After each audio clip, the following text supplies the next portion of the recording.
Hello everyone, welcome to Educami, and in the Facts for Prelim series, today we are going to learn about Lorentz curve. Now if you want to access all the free resources given by Educami, all you need to do is scan this QR. If you like this video, you can hit the like button and you can subscribe to the channel. Now in the economic syllabus of UPSC prelims, there are some important curves that you need to know. Now one of them is Lorentz curve, जिसके बारे में आज हम लोग पढ़ेंगे.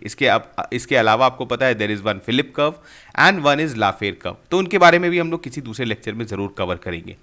Now globally आपको पता है वेल्थ एक्यूमुलेशन, इनकम इनइक्वालिटी के बारे में काफ़ी ज़्यादा बातें होती है because this is a global concern.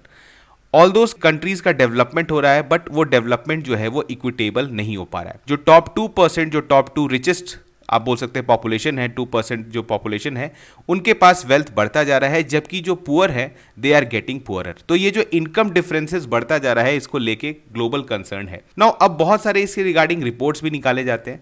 तो इसमें से एक रिपोर्ट है वर्ल्ड इनइक्वालिटी रिपोर्ट, और आपको बताना है, मैं आपके लिए टास्क छोड़ता हूं कि कौन सी ऑर्गेनाइजेशन जो है रिस्पॉन्सिबल है इस रिपोर्ट को पब्लिश करने के लिए, because this can come in UPSC prelims also. Now according to International Monetary Fund, अगर हमें ग्लोबल इनइक्वालिटी को मेजर करना है या किसी भी कंट्री के इनइक्वालिटी को मेजर करना है तो हमारे पास एक तरीका है जो कि एक बहुत ही पुराने इकोनॉमिस्ट देके गए हैं, जिसके थ्रू हम लोग इसको मेजर कर सकते हैं. That is called Guinea coefficient. तो इससे ही रिलेटेड है लॉरेंस कर्व. तो आज हम लोग इसके बारे में पढ़ने वाले हैं. Now what is Lorenz curve? तो Lorenz curve is a graphical representation of income और wealth distribution within a population and it was developed by American economist Max O Lorenz in 1905. तो यहां पर जो है ये मैक्स ओ लॉरेंस के द्वारा ये डेवलप किया गया था. ये एक आपको एक रफ एस्टीमेट देता है कि किसी कंट्री में किस लेवल का इनकम इनइक्वालिटी एग्जिस्ट करता है. हालांकि आप क्योंकि बहुत सारे फैक्टर्स इसमें प्ले करते हैं, रीजनल फैक्टर्स प्ले करते हैं, तो आप एग्जैक्ट एस्टिमेशन नहीं कर सकते, बट आपको एक अप्रॉक्सीमेट एस्टिमेशन जरूर दे देता है कि इस कंट्री में जो है इस लेवल का इनकम इनइक्वालिटी एग्जिस्ट करता है.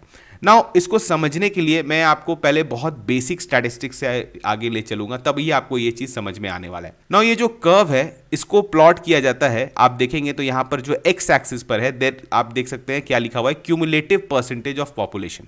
और अगर आप वाई एक्सिस पे देखेंगे तो क्या लिखा रहता है, cumulative percentage of national income. Now यहां पर एक एजम्पशन क्या लिया जाता है, देयर इज एन एजम्पशन. यहां पर जो क्यूमुलेटिव परसेंटेज ऑफ पॉपुलेशन ले रहे हैं हम लोग किसी भी कंट्री का, तो we will start from the poorest and we will go to the top. मतलब जो अगर जैसे फॉर एग्जांपल अगर आप यहां पर देख पा रहे हैं, अगर यहां पर मैं इसको डिवाइड करता हूं कि this is 10%, this is 20%, this is 30%, this is 40%, this is 50% and so on 100% तक. तो जब मैं 10% आपको बोलूंगा तो this will be the bottom poorest 10% of the population. तो जब भी मैं इस तरह से रेफर करूंगा तो यहां पर जो क्यूमुलेटिव परसेंटेज ऑफ पॉपुलेशन, इसका मतलब क्या हुआ, जब भी मैं 20% बोलता हूं कि मैं बोलूंगा this is the bottom 20% of the population.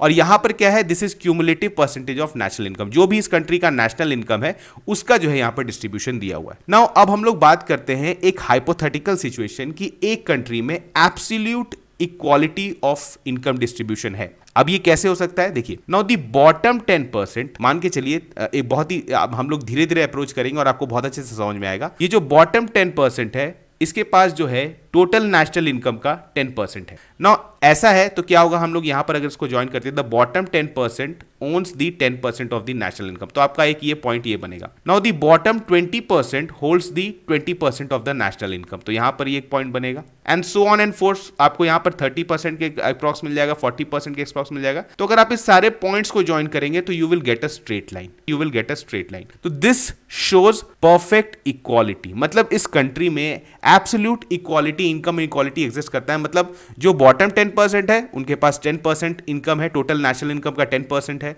जो बॉटम 20% है उनके पास 20% है. जो बॉटम 30% है उनका क्यूमुलेटिव 30% है. तो इस तरह से अगर डिस्ट्रीब्यूशन किया हुआ है वेल्थ, तो this will be absolute equality. ठीक है, लेकिन this is an hypothetical situation.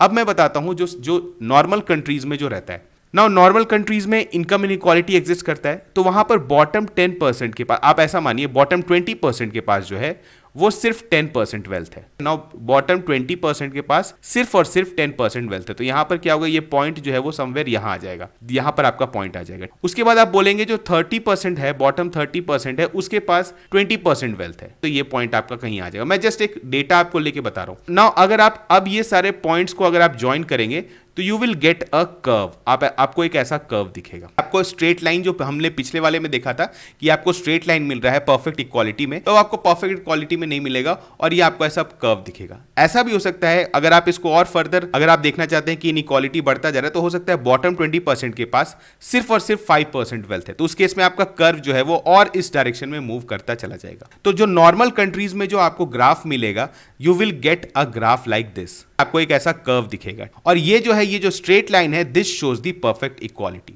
तो जैसे जैसे आप इस लाइन से किसी भी कंट्री का अगर हम लोग ये लॉरेंस कर्व प्लॉट कर रहे हैं और ये जो है ग्राफ दूसरी तरफ मतलब थोड़ा दूर मूव करता जा रहा है, ये गैप बढ़ता जा रहा है, तो हम लोग क्या बोलेंगे कि ये परफेक्ट इक्वालिटी से दूर जाता जा रहा है और इसको हम लोग बोलते हैं इनइक्वालिटी गैप।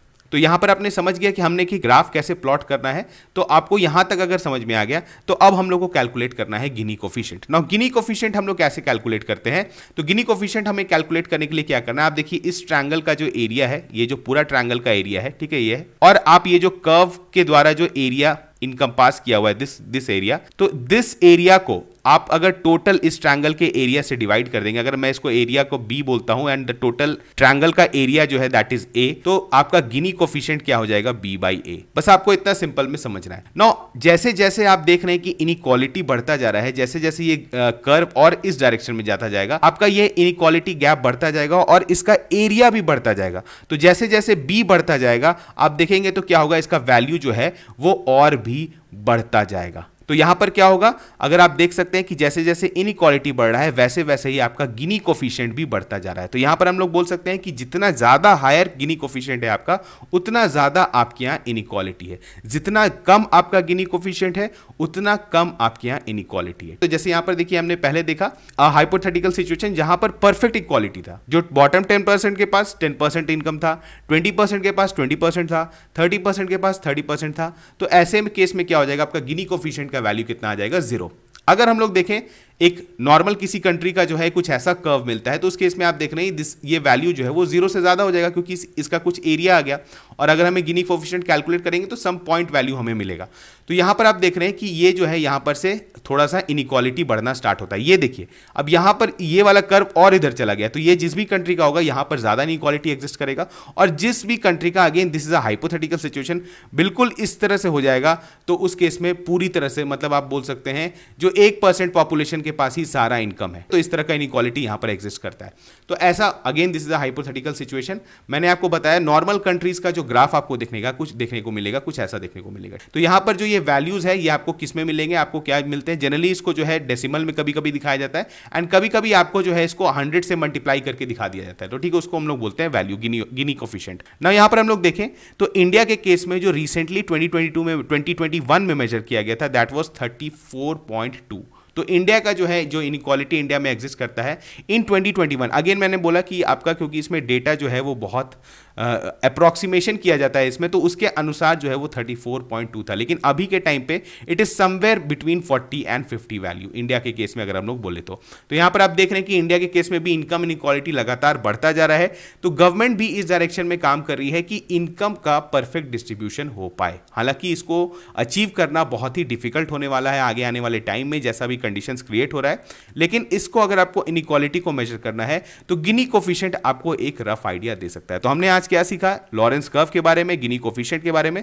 बहुत ही सिंपल सा लॉजिक था और इस पे बेस्ड आपसे बेसिक क्वेश्चंस पूछे जाते हैं। अगेन मैं बोल रहा हूं कि बहुत डेप्थ में आपको नहीं जाना है, लेकिन आपको पता होना चाहिए कि आपको लॉरेंस कर्व दिया जाए तो आपको रीड करने आना चाहिए कि कैसे क्या होता है, और अगर आपको बताना है कि इसमें किस ग्राफ को देख के बताना है कि किस कंट्री में ज्यादा इनकम इनइक्वालिटी है, तो अब आप देखकर बता सकते हैं। तो ऐसे ही हम लोग डिफरेंट कर्व्स जो है इकोनॉमिक्स में, जो कि इंपॉर्टेंट है, आगे आने वाले क्लासेस में जरूर कवर करेंगे। तो चलिए मिलते हैं नेक्स्ट लेक्चर में, तब तक थैंक यू।